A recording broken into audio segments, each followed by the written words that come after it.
Imagine a world where there is dignity for all. Imagine a world where all parents and children are supported. Imagine a world where no one lives in poverty. Imagine a world where all older people are cared for. Imagine a world where access to social and health services is a right for everyone. Imagine a world where no one is left behind. God has provided the world with enough for everybody, actually. Enough for everybody. But majority of the people do not have any safety mechanism or any safety protection. They live in extreme poverty without the ability to participate in everyday life. If we want to assure that everybody has the basic living conditions to have a good life, then yes, social protection must be part of any society that wants to be fair, that wants to be just. Social protection should be a combination of cash transfers, particularly focused at particular times of risk in life, so round about childhood, elderly age, when you're not able to access the labour market, but also access to social and healthcare services. It has to be financed, and in one way or another, it has to be through taxation, that everybody, every company, every individual actually have to contribute based on what they have. The poor are paying taxes, but the rich are not paying. They are finding ways of evading tax. Governments need to ensure that everyone who should pay taxes is paying. And it is possible. It is possible because the world has so much of wealth.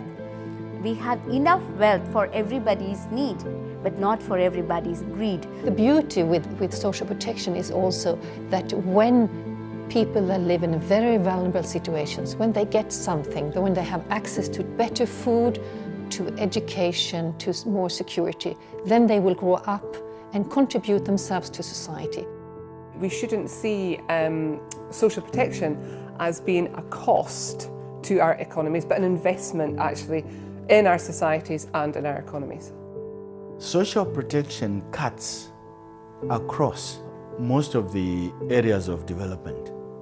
It cuts into education, into nutrition, into housing, into health, and consequently it is embedded in most of the sustainable development goals which were set for Agenda 2030. And we can see that it's necessary in all countries of the world that elderly people would need a pension. And that's a human right. It's a human right as a child or as a sick that you have a basic decent standard of living.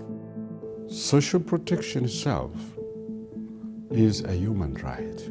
People do not have to beg for the right to live. It is their right to live, and it's a God-given right. So that makes church an important part of this struggle and make sure social protection is part of every individual in the country. Churches and faith-based organisations like diaconal organisations are working every day with people at all places in our society. We live next door to the people. We speak to the people. Church must push the governments to take over their rightful role of providing social protection. Also to hold governments accountable and say, these people should have gotten that grant. They didn't get it. Why? Why is that? Or educate people and say, you have this right. We will help you to register so that you can get this grant. We cannot sit back and have a moral authority if we don't get involved in the political debate. Every life that we're able to save through social protection is a testimony to God's love for all creation.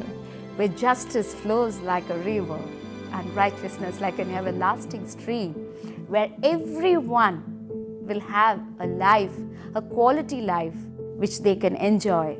I think that should be a world we should be working towards. This world is feasible, and this is the world we want.